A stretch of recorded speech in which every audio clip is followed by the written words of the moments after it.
Hi friends, welcome back to another exciting and fun episode of On Location Vancouver. I am your host Zara Durrani and I'm so excited because today sitting down with me is a very talented local Vancouver photographer who's had the opportunity to travel all over the world, photograph celebrities, has had some massive clients, and his work's been published in many magazines. And most recently, we did a magazine shoot just a couple of weeks ago. This month just flew by, and I knew that I needed to bring him on my show. I've been after him actually, honestly, for a little while to sit down with me. And you know, the folks who are behind the camera, they normally like to stay behind the camera. But I was like, listen, Aaron Aubrey, you're gonna sit down with me because we have some great content from this recent cover shoot we did at the D6, which we're gonna share footage with everyone.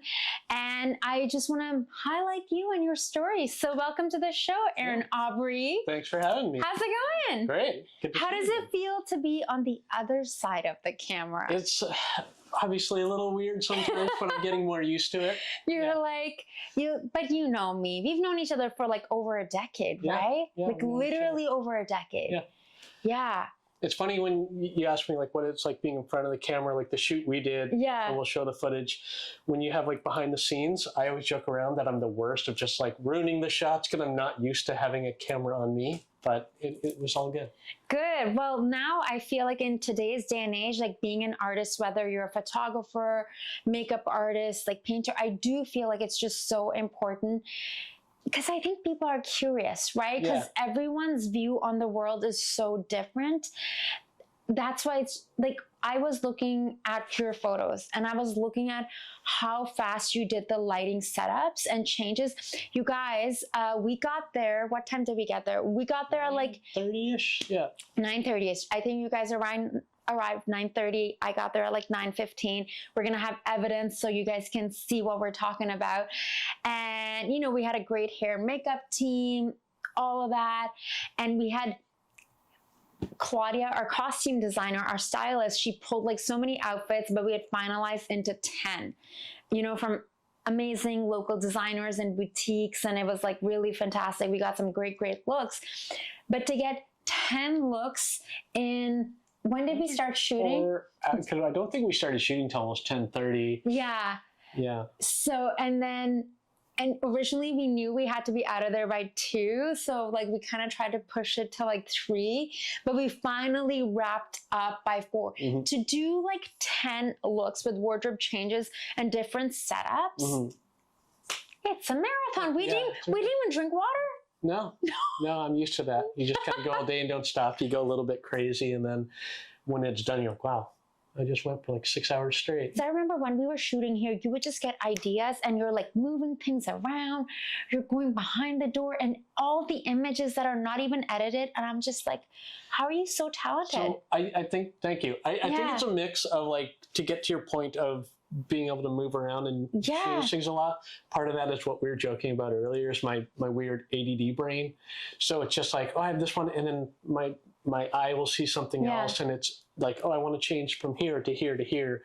And that's sort of the way my brain works. It's just like quickly seeing something and deciding to change it.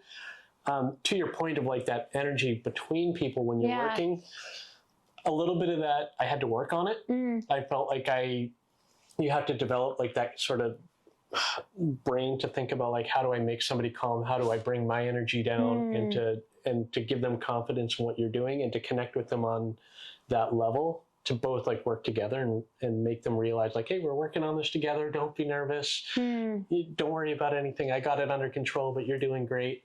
I think I had to work on that. And a lot of that came from with like, I work with a lot of business people. Yeah. And they're not used to like, they're not used to being in front being of the like, camera. okay, take my picture. I'm ready for my close up.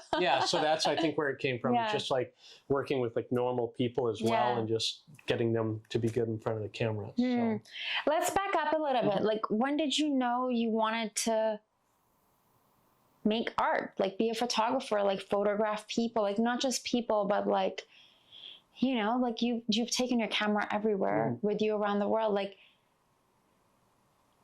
I can only imagine that being a photographer, like, do you walk around and you can't turn off your brain and you're like, oh yes, there's like beauty all around me. Yeah, like, So for me, like artistically, I came from doing music first. That's how I moved out to Vancouver, was for music.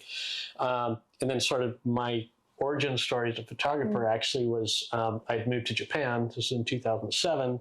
And I got interested in photography. I kind of messed around with film cameras a little bit before that. But the summer before I moved to Japan, I really got interested in photography and bought my first camera when I was there. So I just was walking around this crazy place taking photos of just stuff.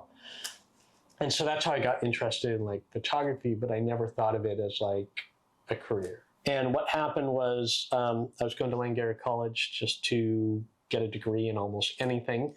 And I took photography as an elective, because I was like, oh, easy credits, I get to play with the camera. Yeah. And the professor lent me a book by a guy named Joe McNally, who's a world famous, you've heard of him, right? Joe has photographed me. Okay, there you go. So you know Joe. What?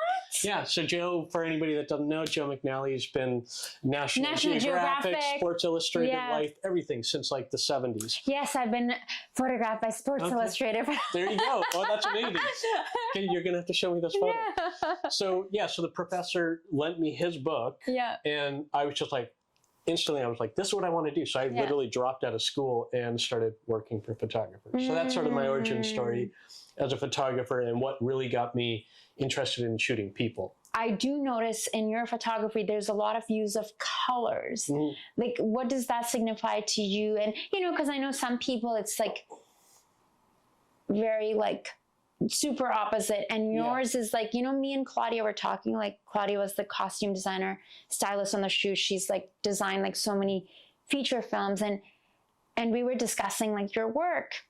Sorry to put you on the spot, but we were like, it's very high fashion and it's very European. Like it has that like Bulgari ad kind of vibe. Like it's not boring is what I'm trying to say. Yeah, yeah. You know? I think it's interesting because like with the shoot we did, that really lent itself to like that Bulgari ad, high end, the location, the clothes. And then a lot of my other work as well. I love the color. The two things I love is like really good color, having some interesting thing that pulls your eye color-wise, and then the lighting, like drama. I like kind of drama, emotion, contrast.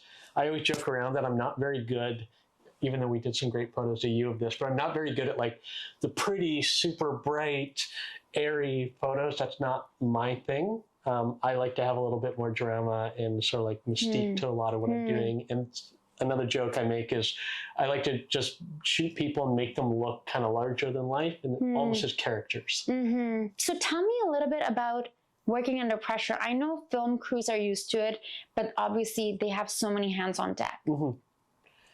You only had like one person. Yeah. And tell me about like, you know, like, so how long have you been a photographer for? 14 years. 14 years. Yeah. So when you're working on a big production shoot, I mean, it was kind of like a middle, but we had a lot of work to do. This production, and we had like clothes and jewelry and stuff. I would say close to like $250K. Yeah. Yeah. A lot of stuff. Yeah, that was a lot of stuff, you know. Good thing I wasn't responsible for it. Yeah, we had a great costume designer. So how do you keep your cool? Like, how do you not allow the pressure to like cave? You know what I mean? Because you're like a workhorse. Like, and I could see you're just so focused, and your energy through the shoot was very like, you're just happy to be there. You didn't allow the pressure to get to you. I think for me, most of the pressure comes before the shoot. So I'll be up all night, and like a lot of times I'm laying in bed just like, maybe I can light like this, I can do this. I got to think of my angle and use this lens and don't mess this part up. And it's before, because again, my ADD brain just like, it thinks of all the different variations of what could go right or go wrong or what I could do, because there's a million possibilities of what you can do. But during the shoot, you're so present. It's also the ADD brain is where you can hyper focus and you don't let that pressure. And it comes from, again, 14 years of doing this. Yeah. And so that's part of like that process of just being like, no, I got to get this done. I can't think of worrying about what's going on. This moment is all that exists. You just got to do it. Tell me about like some of your travel photography. How long did you live in India for? What was the inspiration behind like moving? So for me, I'd been interested in India for a while. I know I said I didn't get into photography till later, but when I was like 20, a friend and I almost went to India on a trip, and I was like, I'm bringing a film camera, I'm going to bring all this film and just shoot photos. It never happened. But so it's somewhere I wanted to go. And at the time, it was 2013. I was here just kind of getting started in my career, and I wasn't sure what to do. It felt like there was a ceiling to Vancouver of what I could achieve.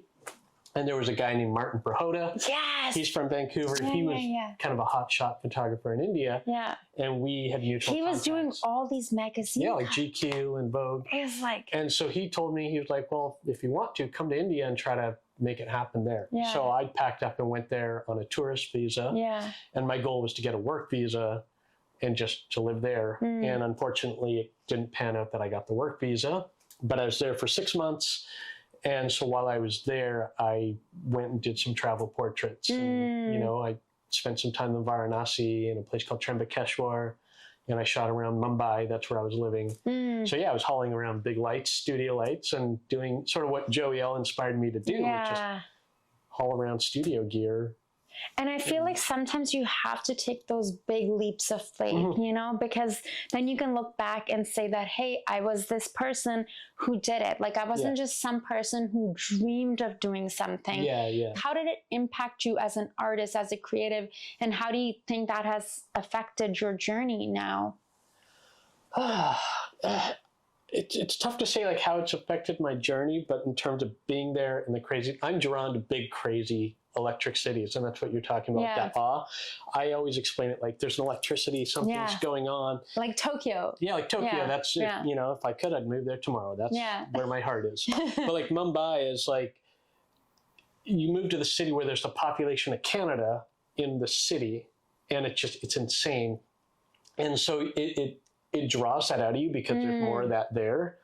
But in terms of, there's the hustle. There's the hustle. There's the lust for life, this hustle. You could feel the heartbeat of that city. Yeah, like in Mumbai, I was just like, okay, I'm here, I'm trying to make stuff happen.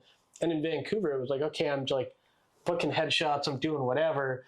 And then in Mumbai, I'm like, no, I got to find big ad agencies and find all these people and try to get meetings. And I ended up getting a meeting with GQ and dude. Yeah, so it was like doing that, but it's like also terrifying because you're like stepping out of your comfort. I get it.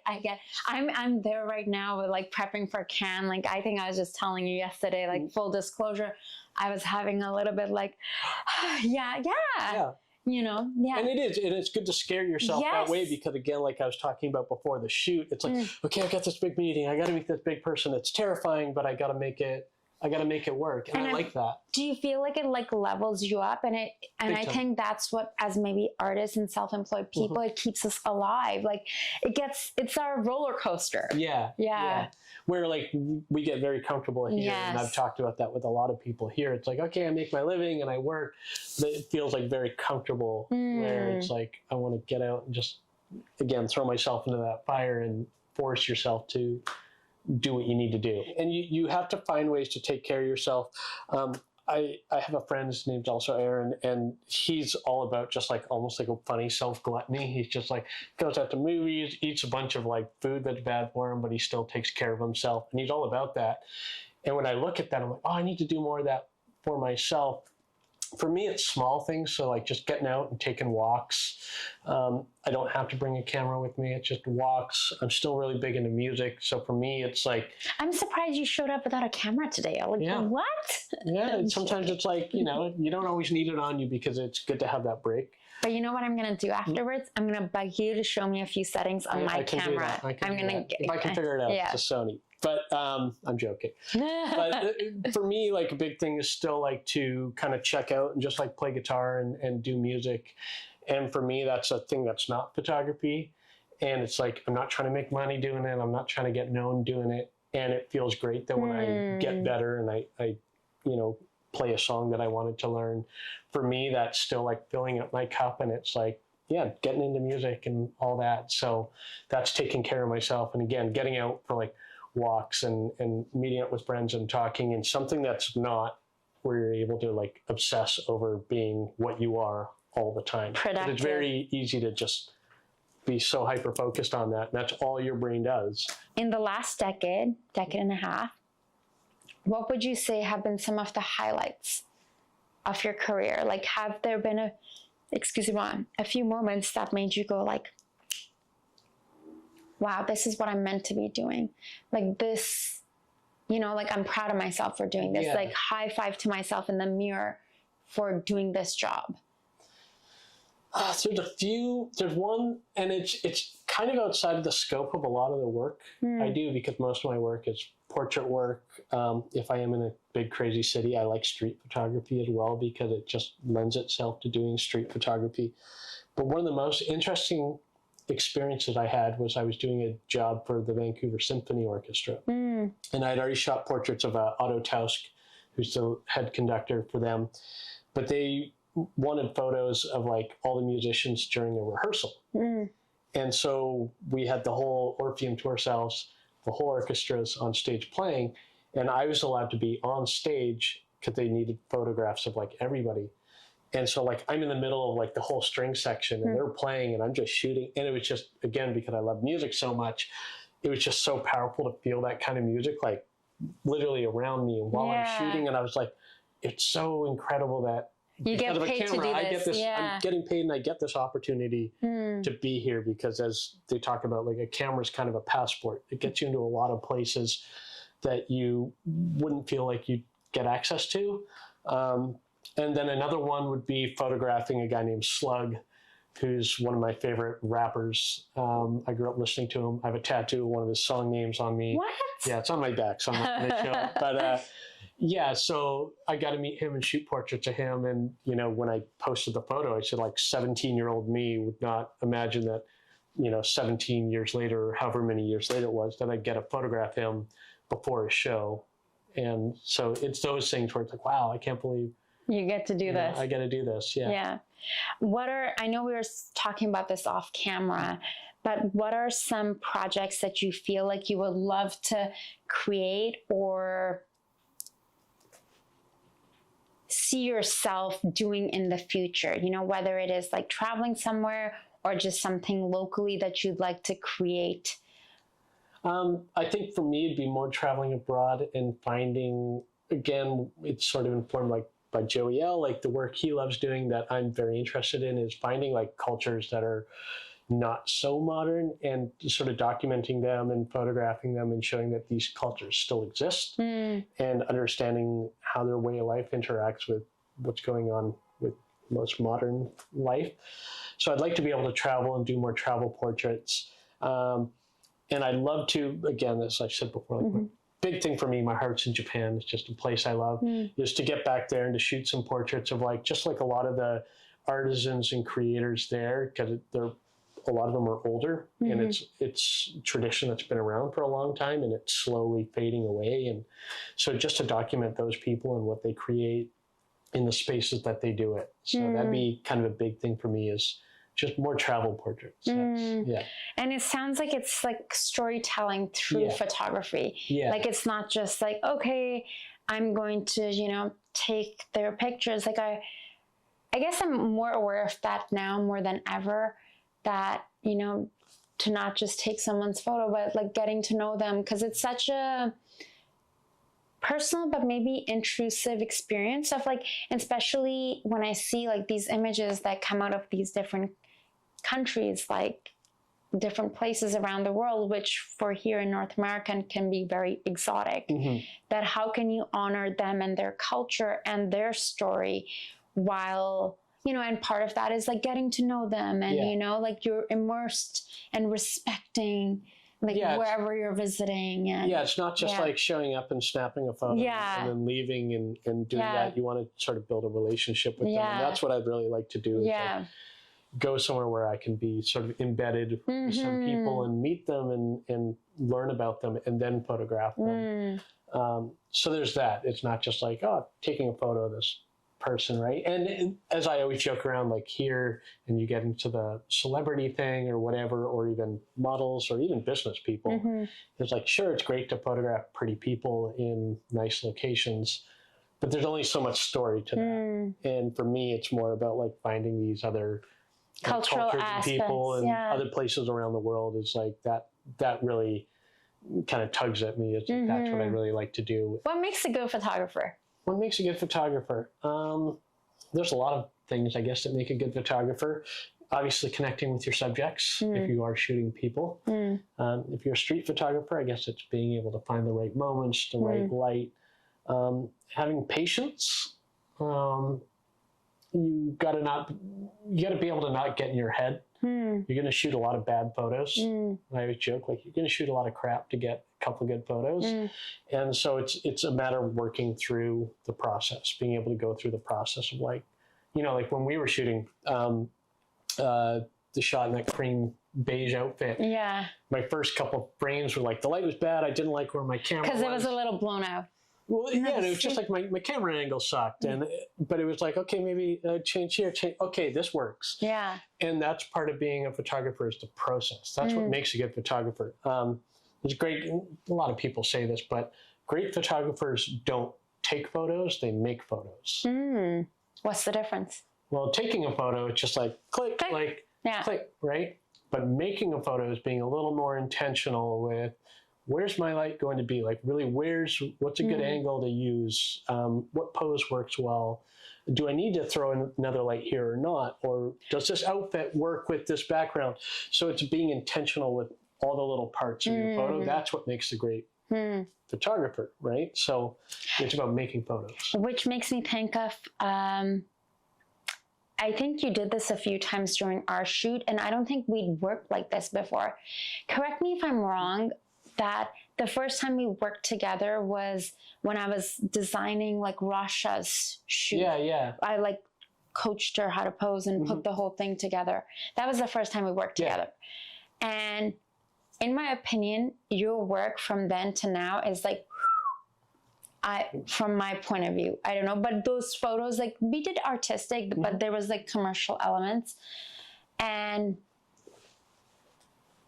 then I don't think you and I had worked together until the shoot here. Didn't we shoot once? No, we also shot some stuff around the art gallery. There was a photo of you on my website for the longest time. Oh, we did! Yes. So that was just us walking around shooting natural light. Yeah. For the magazine style pages. Oh, yeah. I forgot about that. Those are really good images. Those were amazing images. So it was like 2016, 2017-ish. 2017. Yeah, because I remember I'd just gone back to Japan, I think before or after, around then. So. And this is before I went to Paris for Fashion Week. Yeah, and before I moved there, so good memory.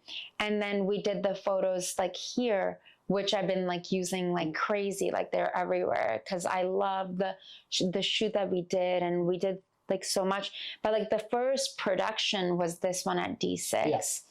And I think I was like really blown away. So what I was basically getting at is that in some of the shots, like I could see how you had like a light in the back. And I was like, oh, that's so fascinating, because it makes the photo so much more dynamic. Yeah, and it comes from a couple things. Like, I think you're probably talking about that first outfit we're shooting at, that light, like shooting back at the camera. Yeah. A, it just looks cool and cinematic, like it's that style. Yeah.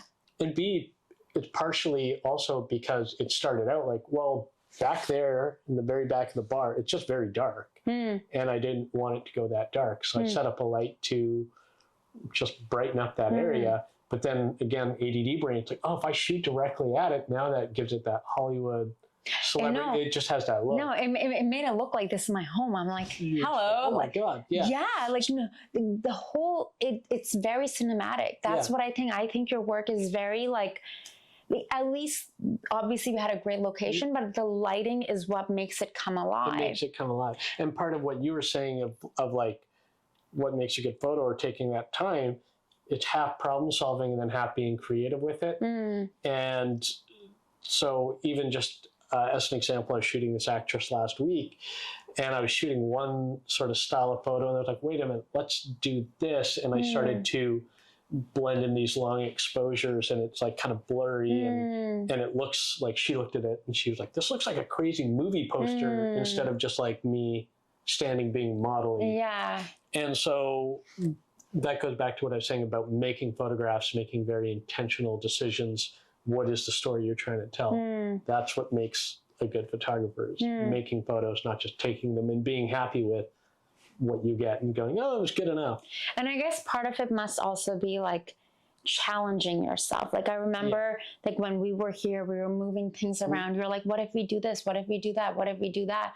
And everything was so like, it was organic. And like I picked up a bunch of clothes, and you know, Loki was in the shot, and now we have a second fur baby.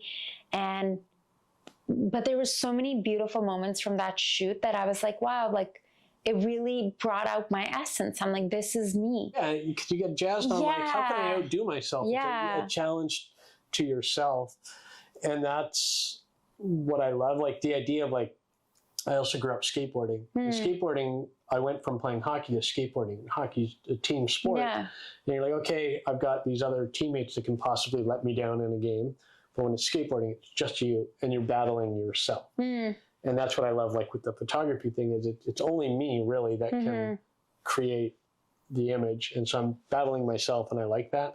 And I think it requires self-discipline and focus, right? Like being an artist, being self-employed, being a creative, it does require a lot of diligence, a lot of like, because you don't have like a boss. I mean, yes, we have clients, you know, but we are our own bosses. Like it's like our job. Like there's times like recently I've had deadlines and I know this needs to get done.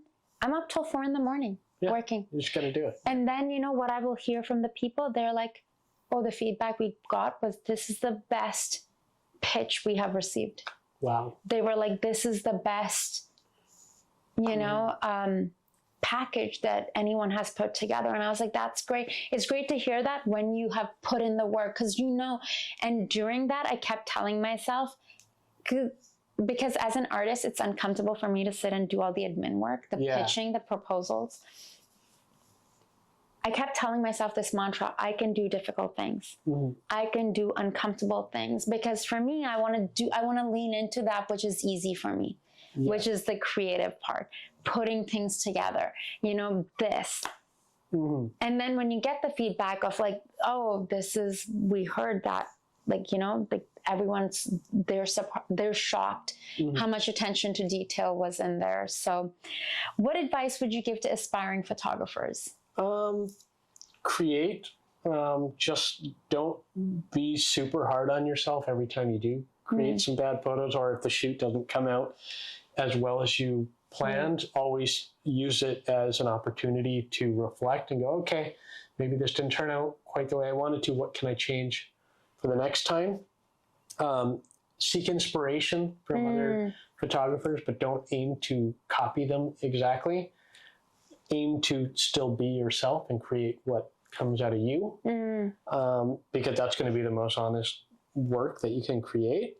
And obviously try to network with other photographers and other people that will help with, you know, them being able to give you information or little secrets on lighting or whatever. And then meeting other people, those are people you can shoot and connect with. But the biggest thing, I think, is just get out there and shoot as much as you can and create. And whether that's being solely a portrait photographer or like doing street photography, you know, things like that. I know photographers that they pretty much don't take their camera out unless they're getting paid.